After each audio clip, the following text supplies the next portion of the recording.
Here Jesus Christus, Abba Vader, Heilige Gees, ons wil vir U ongelooflik dankie sê vir 'n ongelooflike week. Here, dankie vir 'n Paasfees wat verby is, wat ons weer kon herinner wie U is, wat U vir ons gedoen het, en wie ons is in die groter prentjie, en dat dit alles vir ons gebeur het. Here, waar ons 'n week later is, en waar alles amper weer teruggaan na normaal toe, Here, laat ons net weer 'n slag terugkyk en onthou, hoe oneindig lief U vir ons is.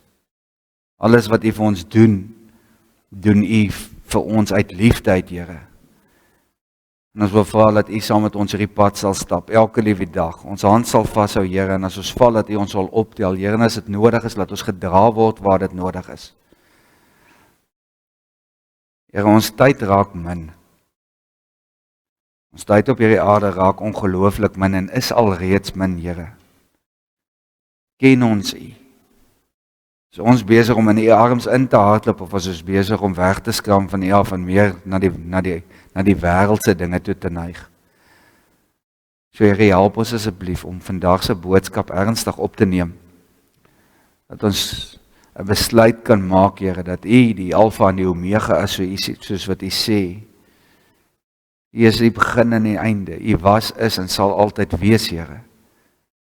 En dat ons daai besef het binne ons. Dat ons 'n brandende begeerte in ons hart kry, om U na te jaag. Om elke hoek en draai. Ons vra dit in die groot naam alleen, en verseker nie omdat ons dit verdien nie. Jesus se kinders sê, amen. Ons kan maar sit, baie dankie. Ek was nou die dag op die hoërskool gewees, en toe het ek die sessie so begin, en ek wil vandag dieselfde vraag vra aan julle. Wat is jou belangrikste datum? Almal van ons het mos gewoonlik so 'n deskpad bo op jou lesenaar, wat jy weet wat die groot, dan sal ons altyd hierdie 1 of 2 datums wat met sulke groot rooi koutjies omring is, wat vir jou 'n belangrike datum is. Nou wat ook al dit mag wees, wat is vir jou hierdie ongelooflike belangrike datum? Ek het by die familiefees Vrydag, vertel een van die vrouens vir my, die dogtertjie vra vir haar ma, Mama, hou die hele Suid-Afrika vandag familiefees? Sy sê nee. Sy sê die hele Weskaap. Sy sê nee, dis net Moreesburg. Sy sê, dan moet ons asseblief nooit trek nie. So my vraag is aan jou, wat is vir jou die belangrikste datum op jou kalender? Wat is daai datum wat jy met die dik rooi koutjie omkring het, wat alle ander datums oorskadu? En ek dink elkeen van ons gaan natuurlik verskil. Kom ek sê vir jou wat moet die datum wees wat jy moet omkring het. En dis laas naweek. Rondom daai Vrydag en daai Sondag moet jy eintlik daai 3 blokke moet jy bloedrooi inkleer. Want Goeie Vrydag en Opstanding Sondag is die belangrikste datums van jou lewe. Van enige iets wat bestaan, want daai is die datums wat maak dat jy is. Dat jy jouself 'n Christen kan noem en dat jy Jesus kan navolg met jou hele wese. En ek kom agter hoe baie keer, vir alles 'n mens jonger is, het Paasnaweek gegaan oor paashase en paaseiers en ons vergeet om vir ons kinders die belangrikheid van Paasnaweek te vertel. Want ons is so besig met die ek wil amper sê die bemarkingsfoefie wat die wêreld geskep het rondom Paasnaweek, dat ons vergeet waaroor dit gaan. Want dis hierdie ongelooflike belangrike datum wat ons baie keer half net sien as 'n lang naweek. En ons gaan net half oor dit en ons is besig met 'n klomp verskillende goeters en ons mis dit. Want sien, Kersfees is belangrik, verseker, Jesus moes gebore geword het. Anders kon alles nie gebeur het nie, maar as Paasnaweek nie gebeur het soos wat dit gebeur het nie, dan het ons niks gehad nie.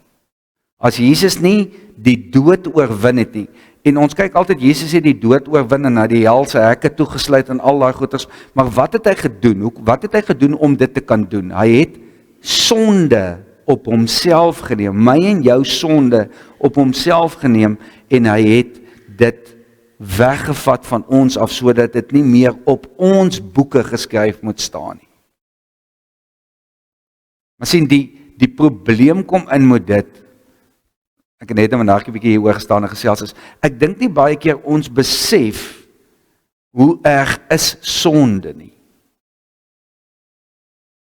Want sien, ons praat sommer van 'n wit leentjie, en ag, dit gaan ons nou nie skade doen nie, en dan glip daar 'n vloekwoord uit, en sulke tipe goeders, en dis nie vir ons so erg nie. Dit is maar net nog deel van die lewe, want dis hoe dit is. En almal van ons is hier aan skuldig. Ek ingesluit. Almal van ons is hier aan skuldig. En dan wil ek hê jy moet net gou 2 tree terug staan en net gou kyk, en dan sê jy vir jouself, okay, hoe ernstig is sonde vir God? Want ek het 'n gesprek gehad by die bazaar met iemand, en familiefees met iemand, en toe gaan dit oor, ja, maar is hierdie nou regtig so erg, en hoe kan ons nou sê dis sonde? Toe sê ek dink nie jy verstaan nie. Ek is lief vir alle mense, maar ek kan ek nie meer rondom, ek kan nie sonde oornooi vir 'n braai nie. Want hier is die probleem met dit, is as sonde veroorsaak het, dat God sy enigste seun moes gestuur het aarde toe, om verneder te word, om gespoeg en geslaan te word, so gemartel word, dat hulle nie kon herken of hy 'n man of 'n vrou is. Dis hoe erg het was. Aan 'n kruis dood gegaan het, wat uiteindelik versmoor. Sy hart het fisies ontplof binne in sy borskas. Dan dink ek sonde is nogals ernstig. Want dan het God nogals iets teen sonde. Besef ons dit? Besef ons dit hoe ernstig dit is? Is ons besig om daai hoeveelheid denke in te sit in ons alledaagse lewe as ons besig is om te gaan met goeders? Maar sien, ons is op aarde en hierdie realiteit tref ons nog nie heeltemal nie, want ons raak so besig met ons dag tot dag goeders, dat ons baie keer vergeet van hierdie goeders. Ek is nou besig om The Chosen te kyk, dit klink nou of ek al endorse word deur hulle, ek word nie. Kyk dit asseblief. Dit gee vir jou 'n ongelooflike goeie idee van hoe het dit gegaan daai stadium. En dis maklik, jy kry dit op die Play Store of jy kry dit op iTunes, jy download die app op jou foon en al die video's is daar op jou. Hoef dit nie eers op 'n of ander netwerk te hê nie. As jy nie weet na dit, ek kom na my toe, ek sal vir jou verduidelik presies. En ek is nou besig met seisoen 4, hulle is besig met seisoen 5 nou. En die tweede laaste episode gaan oor Lazarus wat uit die dood uit opgewek word. En dis 'n paar dae voordat Jesus gekruisig word. Dis 'n paar dae voor dit. Nou, dit gou 'n bietjie agtergrond, en dan as jy jou Bybel by jou het, kan jy so lank vir my blaai na Johannes 11 toe. So kom ek net gou 'n bietjie agtergrond van wat hierso aangaan by Lazarus. As Jesus kom in Betanië, Bethany in die Engels, en dis so 'n klein dorpie wat baie naby aan Jerusalem is. En hierdie groot vriend van hom bly daar, Lazarus en sy 2 sissies, Martha en Maria. Onthou julle, ons het op 'n stadium van hulle gepraat, van die een wat so baie hard gewerk het en die ander een wat net by Jesus se voete gesit het. En Jesus was groot vriende gewees met Lazarus. Hy het gereeld by hulle gaan kuier. Ek het nog vir jou gesê, een van my pels het gesê, een van die ouens wat ek ken, hy sal graag wil proe haar gunsteling kos. So Jesus is weer op pad so intoe, en in Betanië is Lazarus baie siek. En hulle laat weet hom, die sissies laat weet hom en sê vir hom, Jesus, Lazarus is baie siek, jy moet kom, hy gaan doodgaan. En Jesus stel dit uit as prins. Hy kry die boodskap en hy ignoreer die boodskap. En hy kom uiteindelik daaraan. En toe in die dorpie kom, toe is Lazarus al 4 dae in die graf. Met ander woorde, hy was langer as 4 dae al dood gewees, want as jy dood is, dan op 'n stadium moet hulle eers 'n klomp rituele doen, voordat hulle jou binne in die graf sit, en dan sit hulle jou in die graf, en dan maak hulle die grafsteen toe. Daai tyd se grafte het anders te gelyk as ons nou. Dit was gewoonlik binne 'n rots, binne in die rotse, het hulle 'n gat uitgekap in die binnekant, en dan het hulle sulke, ek wil amper sê bankbeds gemaak, om dit nou eenvoudig te stel. Sulke plat gekapte gedeeltes wat so uit die muur uit gekap is, wat die liggame opgelê het. En dan het hulle jou toegedraai met linne, gewoonlik met jou hande so oop langs jou sye, jou lyf toegedraai met lap en hulle het jou kop toegedraai met lap en daai grafte was gewoonlik gewees van limestone, sandsteen. Dis jy daar gelê. Ons sal eendag bietjie in diepte daarop ingaan, maar een van die redes hoekom dit gedoen het, is die sandsteen het veroorsaak dat jou liggaam vinniger degradeer as normaalweg. Dit trek vinniger die vog uit jou liggaam uit. So daar's 'n rede, ons sal eendag daaroor gesels. En hulle het klaar vir Lazarus al 4 dae wat hy in hierdie graf lê. En dit word in hierdie Johannes Evangelie word dit 2 keer genoem dat Lazarus al 4 dae dood is. So, hoekom sê hulle, hoekom beklem, ek sê mos altyd, as 'n ding 1 keer in die Bybel staan, is dit belangrik, 2 keer in die Bybel staan, is dit baie belangrik. En in dieselfde evangelie noem hulle dit 2 keer. 2 keer sê hulle Lazarus was vir 4 dae dood. Want anders as dit 'n dag was of 'n halfdag, dan kan iemand sê, ja, maar hy het net lank geslaap, of hy het miskien net so in 'n trance ingegaan, of enige sulke tipe goeders, maar hy's 4 dae lank wat in die graf is, wat hulle sy liggaam voorberei met hierdie mirre en al daai goeders wat hulle gebruik het om die liggaam mee voor te berei. Hulle het hom toegedraai in doodskleed en daai goeders en hulle het hom in die graf gesit en hulle het hom daar gelos. So wat is besig om te gebeur op die 4de dag, is daai liggaam al besig om baie goed te degradeer. Is besig om te ontbind en jy kan dit ruik. En Jesus kom in hierdie dorpie in en Lazarus se een sussie Martha kry vir Jesus buitekant die dorpie en sy sê die volgende woorde vir hom. Ons gaan dit nou weer lees, maar Here, as U hier was, sou my broer nie gesterf het nie. Here, as U hier was, sou my broer nie gesterf het nie. Ek wil nou vir jou vra. Ons nou nie kon 'n storie daaroor gesels. Hoeveel keer het jy al 'n soortgelyke frase gesê? Ek het nou gesê, dan dit het al met my gebeur, dan dink ek by myself, dan sê ek ongelukkig met God. Here, ek werk vir jou.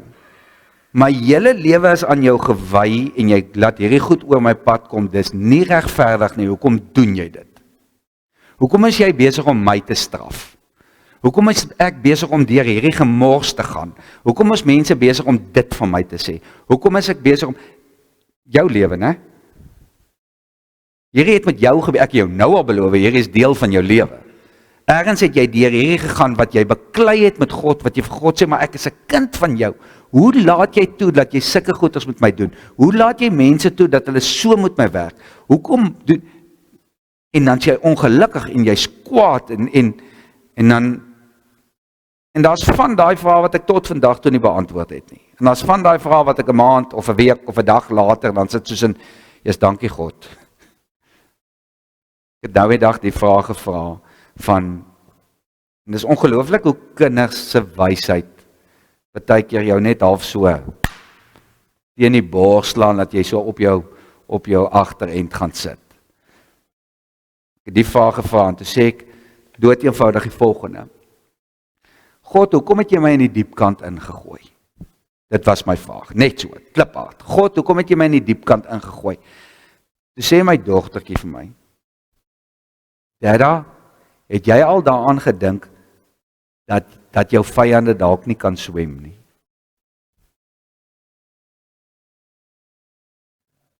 Dada, het jy al ooit daaraan gedink dat jou vyande dalk nie kan swem nie? Yes, julle, dis profound. Dink gou 'n bietjie daaraan, as jy partykeer in die diepkant water trap, is dit nie dalk die rede nie. Is dit nie dalk hoekom God jou in daai plek gesit het nie, want hy beskerm jou daar. En jy sien dit as 'n straf. Kyk in jou eie lewe, hoeveel keer het hierdie goeders al gebeur? Oor, en dan raak jy ongelooflik ongelukkig met God. En met die mense rondom jou, want nou spoel dit mos uit, want jy kan dit mos nie inhou nie. En dan bars ons mos uit in woede, en ons doen dit baie keer om onsself te beskerm, want dit is makliker om vir iemand anders te kwaad te wees, as om die fout by jouself te gaan soek. En dalk is die fout by iemand anders. Mens weet nooit nie. Hierso is die een ding wat ek net wel geleer het, is niks in hierdie wêreld gebeur sonder keuses nie, niks.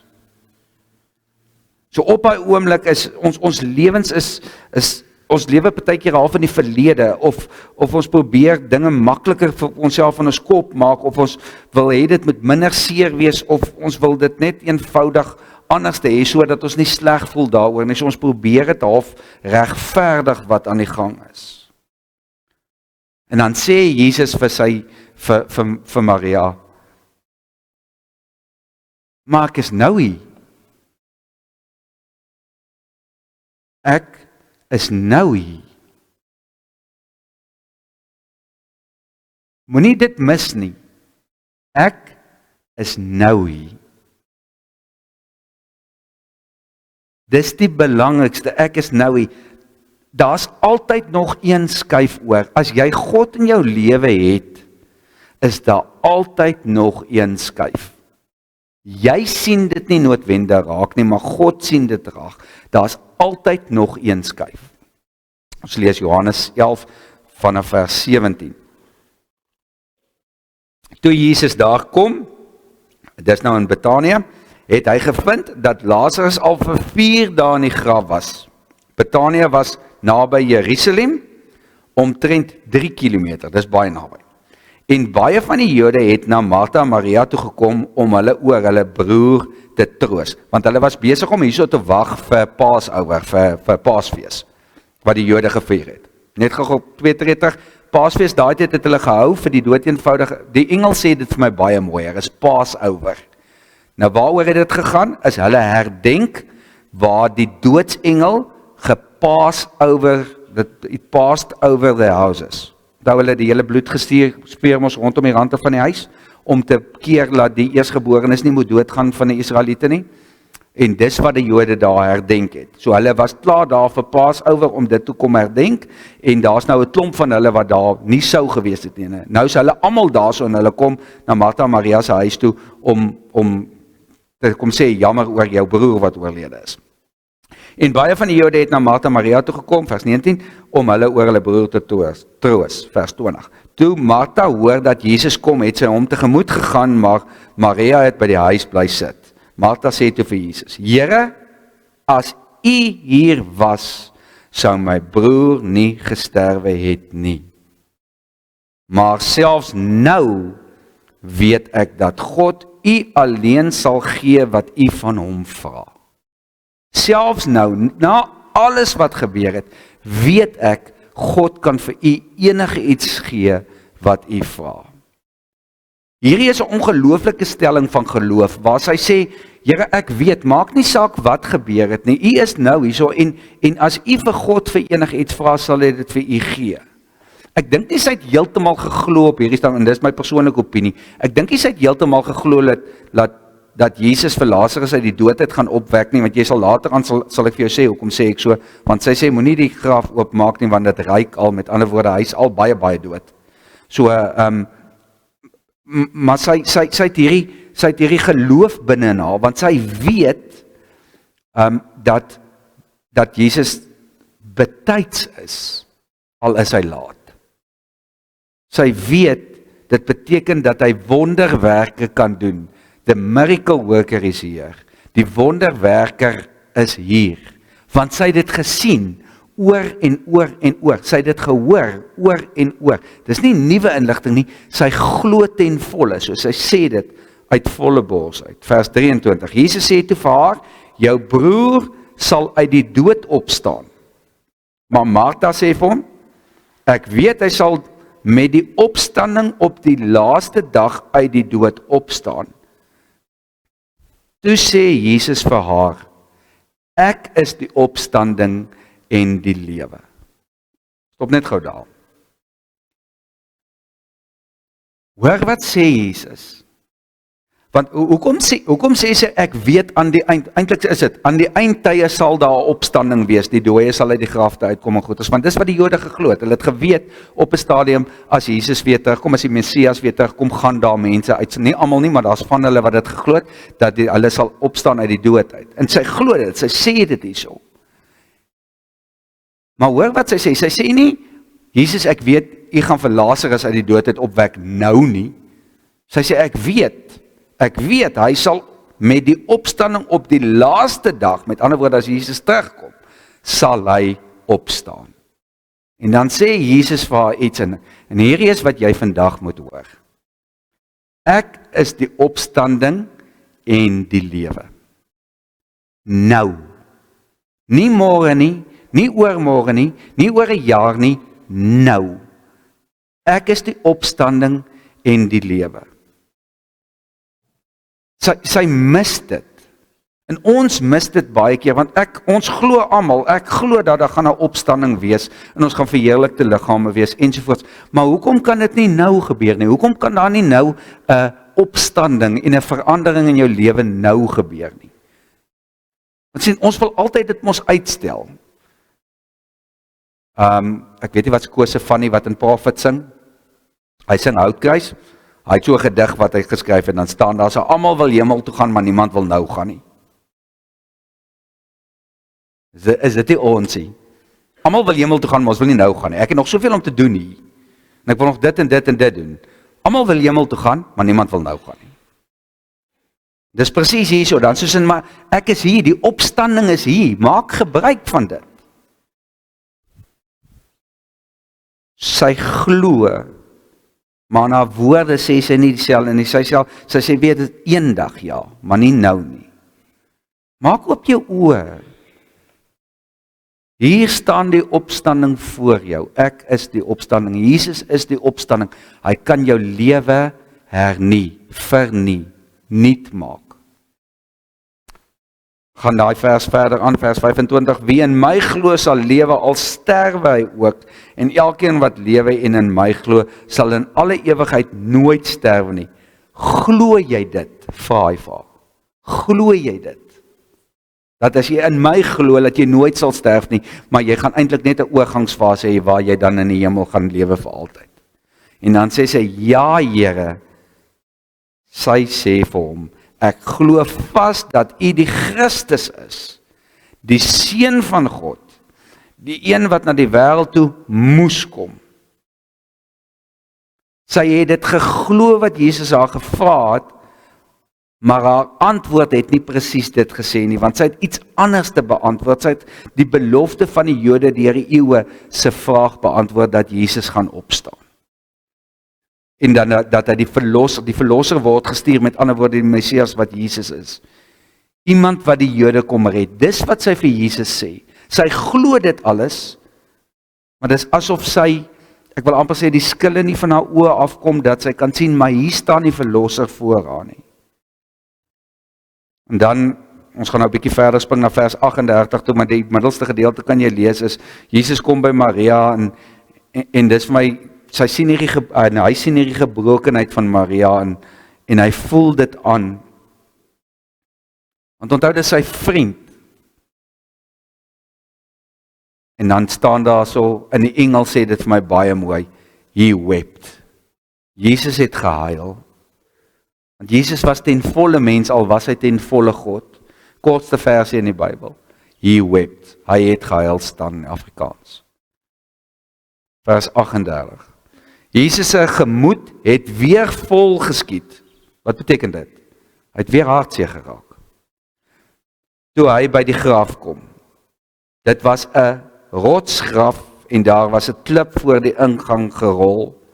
Jesus sê toe, rol die klip weg. Hoor wat doen Jesus? This isn't a spectator sport. Hierdie is nie 'n ding waar jy agteroor sit en niks doen nie. Jy moet deelneem. Ek het dit al hoeveel keer gesê. Jesus sal 999.999 tree gee, maar jy moet van jou kant af ook iets doen. Jy moet ook daai een tree gee. Jy moet ook na hom toe beweeg. Ek sal vir jou 'n God wees, maar jy moet vir my 'n volk wees. Van jou kant af moet jy ook iets doen, en dis wat hy hierso sê. Julle wat hier rond staan, rol nou weg daai klip. Jesus kon dit self gedoen het. Hy kon so gemaak het en die klip kon geskuif het. Maar hy doen nie dit nie. Hy sê vir hulle, rol die klip weg. Maar Martha, die suster van die oorledene, sê vir hom, Here, hy ruik al, want dit is al die 4de dag. Hoeveel klippe in jou lewe is voor graftige rol wat moet skuif? Hoor mooi wat ek vra? Hoeveel klippe in jou lewe is voor graftige rol wat moet skuif? Verhoudings wat al vrot, wat al stink, maar jy wil nie die klip skuif nie. Huwelike, vriendskappe, jy kan aangaan, jy kan 'n klomp van dit wat vir 4 dae, of vir 4 weke, of vir 4 jaar, maak wat dit is, hoeveel van daai is daar wat geskuif moet word? Sodat dit kan uitkom en die lig kan sien. Daai drome van jou. God kan lewe inblaas in enige iets, maar die steen moet weggerol word. Dit moet buitekant toe kom. Jy moet help om daai goed na buite toe kom en dit moet skuif. Jy moet deelneem. Vers 40. Jesus sê te vir haar, het ek nie vir jou gesê, as jy glo, sal jy die opstanding van die wonderbaarlike mag van God sien nie? Vra haar vraag. Hulle het toe die klip weggerol, Jesus het opgekyk boontoe en gesê, moenie hierdie mis nie, Jesus het die klip weggerol, hy het opgekyk boontoe en hy het gesê, met ander woorde, hy het dit nie gedink nie, hy het met sy mond dit gesê, Vader, ek dank U dat U my verhoor het, ek weet dat U my altyd verhoor, maar ek sê dit ter wille van die mense wat hier rond staan, sodat hulle kan glo dat U my gestuur het. Met ander woorde, hy sê dit, want baie keer het die mense in Jesus se tyd, as Jesus gepraat het, nie verstaan wat hy bedoel nie, want in parabole gepraat en in vergelykings ensovoorts. Jesus sê dit vir hulle so duidelik as daglig, sodat hulle nie eers bietjie sukkel met wat hy nou sê nie. Here, God, ek is besig om met U te praat, en ek praat hardop. Ek bid hardop, sodat U kan hoor wat ek sê, maar ek weet dat U my hoor. Ek wil hê die mense wat rondom my staan moet hoor, dat ek vir U dit sê, sodat U dit kan maak gebeur, sodat die mense nie kan wonder wat nou net gebeur het nie. Hy's audible, jy hoor hom. Nadat hy dit gesê het, roep hy met 'n harde stem, Lazarus, kom uit.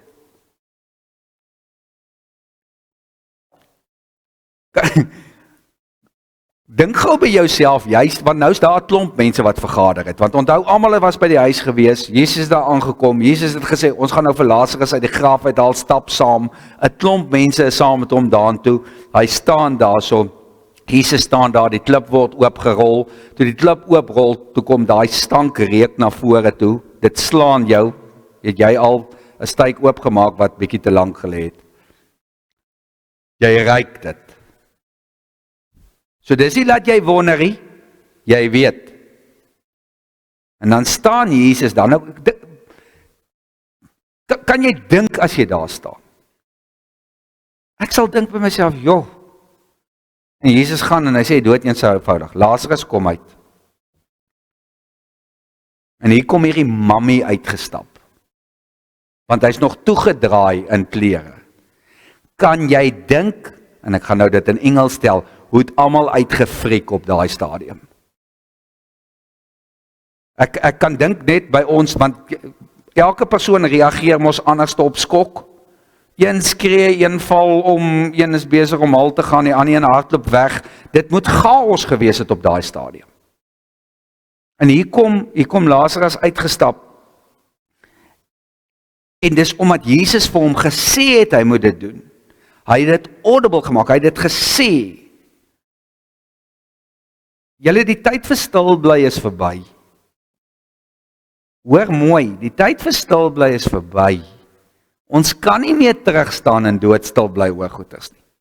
Ons kan nie maar net goeders laat gaan en ons wil nie rippels maak in die water nie. Want sien, hier's die probleem, net om goeders te dink, gaan niks doen nie.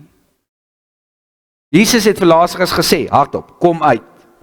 Die moordenaar aan die kruis het gesê, Here, vergewe my, ek dink aan my vanaand as u vandag binne in die hemel is, vat my asseblief saam. Dit was nie 'n wonderding gewees nie. Dit was iemand wat hardop gepraat het. Hy het dit nie net gedink, die tyd vir skaam wees is verby. Kan jy jouself voorstel, daai mense, toe daai ou uitgekom het? Vers 44, die oorledene het uitgekom.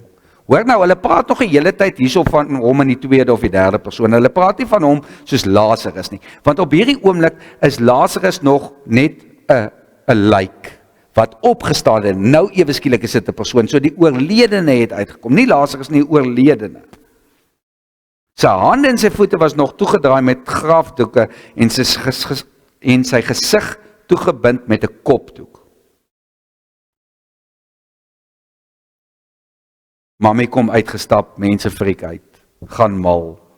Hier staan 'n dooie man wat vir 4 dae al dood was. Mense se kakebene val op die grond en hulle staan en kyk hierdie storie en dit is soos in, hoe kan jy nie dan dink, hierdie is die seun van God? Hoe kan jy dit mis?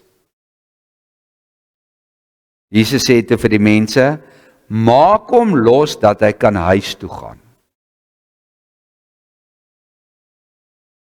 Maak hom los, dat hy kan huis toe gaan. Maak hom los, dat hy kan huis toe gaan. Moet jy nie bietjie van die gemors in jou lewe ontslaa raak nie? Ek en jy. Yes, want ons dra dan skaamte baie mooi, né? En ons dra vernedering baie mooi. En ons dra 'n klomp goeters baie mooi. Skuldgevoelens. Ons is lief om skuldgevoelens vas te hou. En ons het al hierdie gemors wat aan ons is, wat ons moet hierdie doodsklere wat ons moet uittrek. Ons moet ontslaa raak van dit, ons moet skande uittrek, ons moet vernedering uittrek, ons moet skuldgevoelens uittrek. Jy dra lank genoeg al aan dit. Jesus kan die lewe in dit inblaas dat dit van jou afgehaal word. Maar partykeer het jy hulp nodig. Want wat sê Jesus so? Maak hom los. Partykeer kan ons nie alles losmaak nie, want ons hande is nog vas. Partykeer het jy nodig waar daai pel of daai vriend of vriendin vir jou sê, so maat, ek en jy moet 'n bietjie gaan koffie drink, daar's 'n paar goed waaroor ons moet gesels. En dan's harde woorde partykeer nodig en sagte skouers. En hier is die belangrike gedeelte, in liefde. Moet asseblief nie daai ding mis nie. Harde woorde, sagte skouers in liefde. Anders beteken dit niks.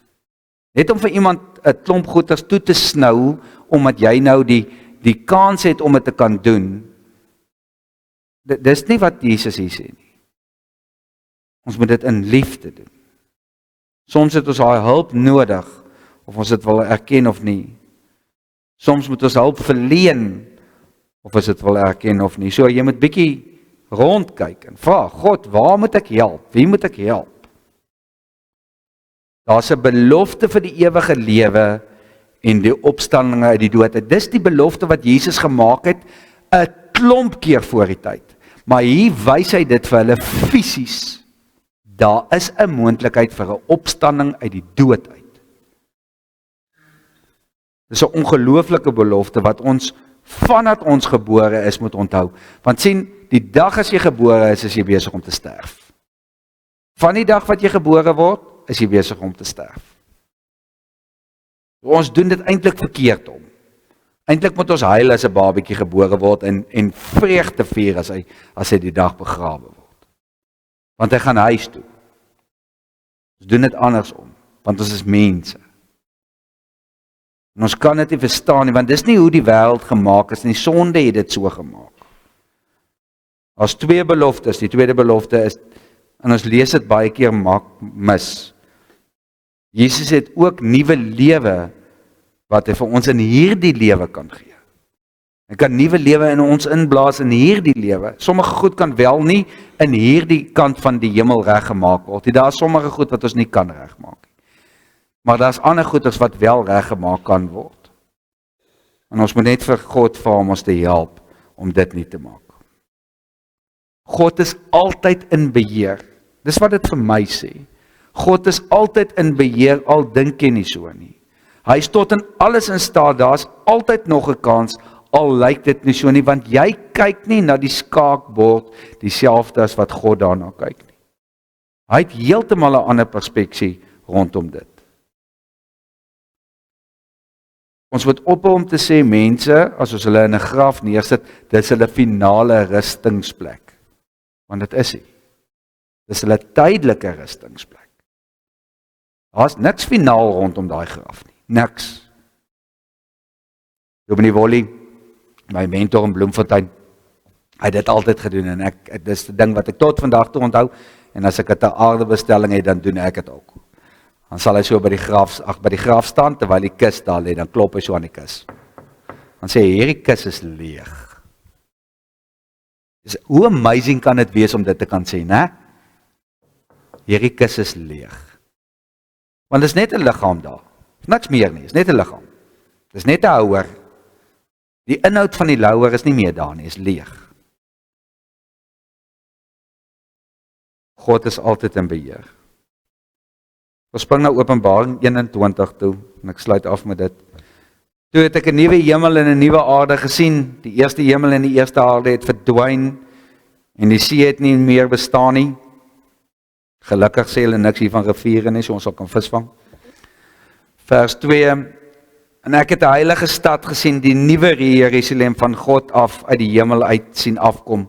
Die stad was gereed soos 'n bruid wat vir haar man versier is. Dit met ander woorde, dis ongelooflik mooi. Het jy al gesien hoe mooi lyk 'n bruid?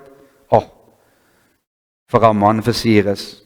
Toe het ek 'n harde stem van die troon af hoor sê, kyk, die woonplek van God is nou by die mense. Hy sal by hulle bly, hulle sal sy volk wees, en God self sal by hulle wees as hulle God.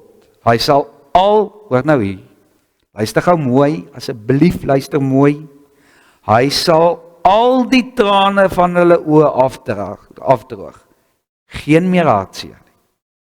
Die dood sal daar nie meer wees nie, geen meer pyn nie. Ook leed en smart en pyn en kanker en dit en noem dit op, sal daar nie meer wees nie. Die dinge van voor het verbygegaan, met ander woorde, dis agter ons. So sê hy wat op die troon sit, kyk, ek maak alles nuut. En daarna sê hy, skryf hierdie woorde op, met ander woorde, teken dit aan dat jy dit nie vergeet nie, want hulle is betroubaar en waar. Moet dit nie vergeet nie.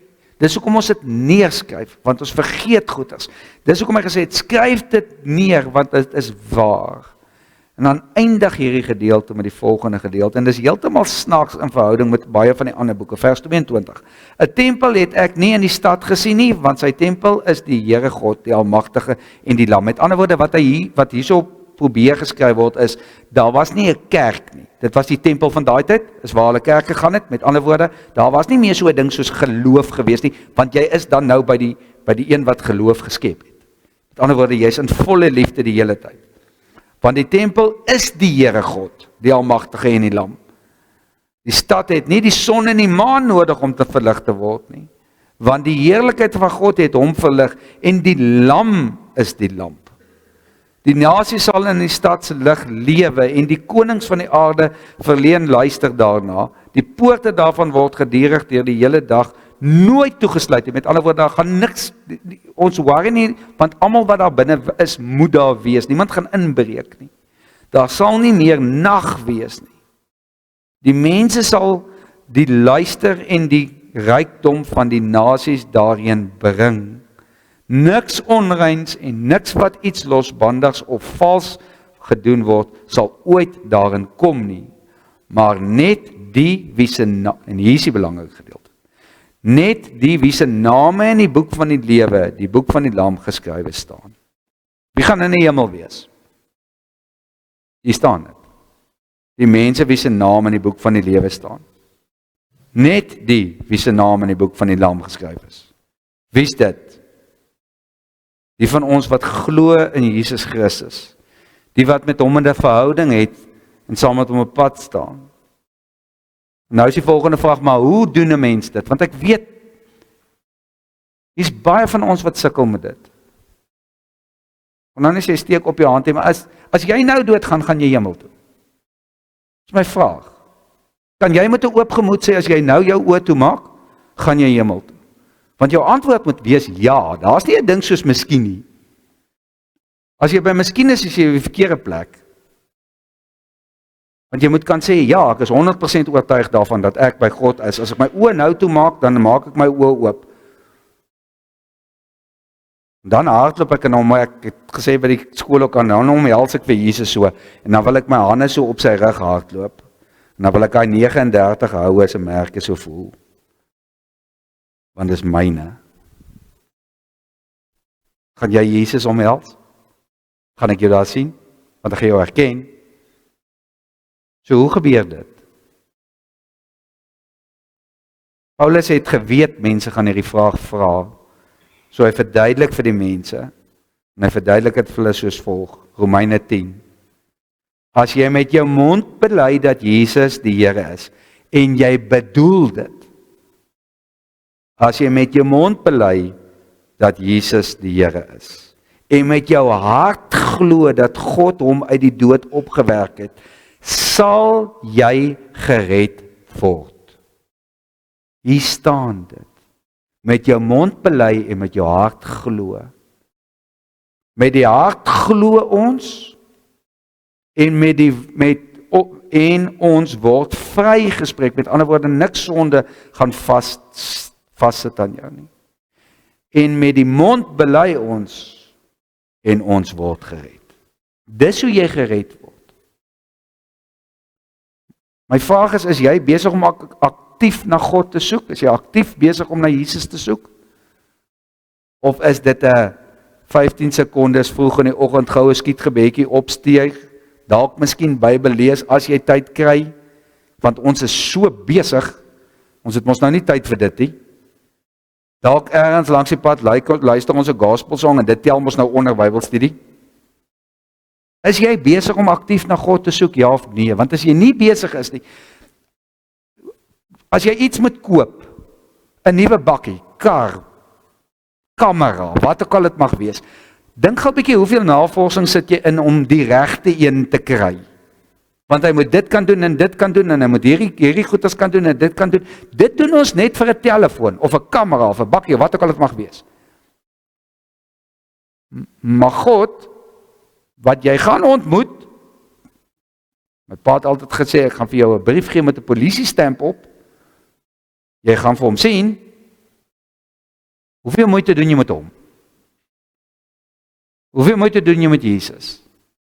Is jy besig om aktief hom na te jaag?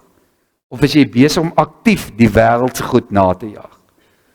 Ek verstaan ons is in hierdie wêreld. Onthou, ons is nie van hierdie wêreld nie, ons is in hierdie wêreld. En in hierdie wêreld moet ons geld hê, en ons moet eet, en ons moet al daai goeders. No problem.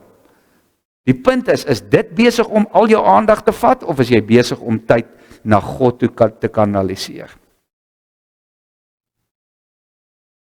Net jy kan dit antwoord.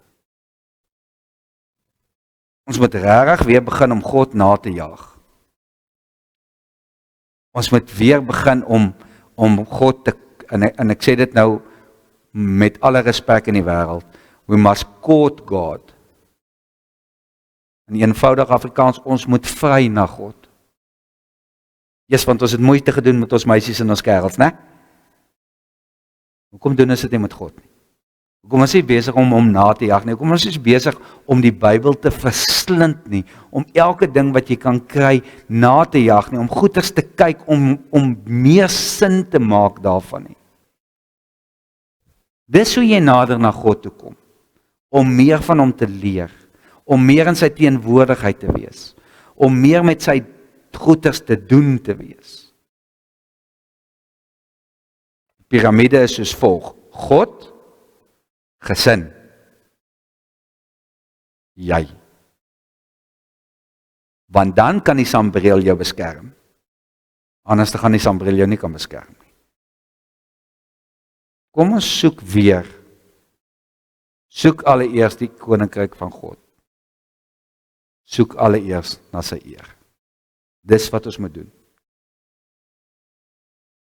As jy nie wil hê, is dit nie nodig nie. Die waarskuwing is net, jy gaan nie vir God dan sien nie. Is hy hier? Is hy hier? Of is hy nie? Hang vir jou af. Abba Vader, en ons kan vir u sê, Abba, want u is ons Papa. U is die een wat is, was en altyd sal wees. U is die een wat gekom het. U het die kind gestuur, die seun gestuur na ons toe. En hy het voor mense gestaan en vir hulle gesê, ek is die opstanding. Ek is die ewige lewe. Ek is die begin, ek is die einde, ek is die lig, ek is die brood, ek is die deur. Here, en dan daai ongelooflike belangrike gedeelte wat sê, niemand kom na die Vader toe behalwe deur my nie. So God, ek wil vir u vra om u Heilige Gees te stuur na ons toe en ons harte brandend te maak om u beter te leer ken.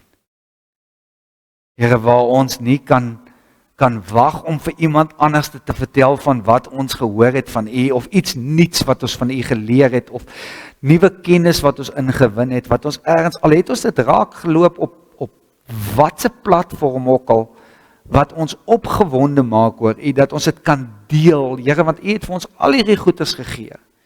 Alles op aarde is gegee, ons het dit sleg gemaak, dis nie sleg in die wêreld ingekom nie, ons gebruik dit vir verkeerde goeders. Help ons om dit ten positiewe te gebruik.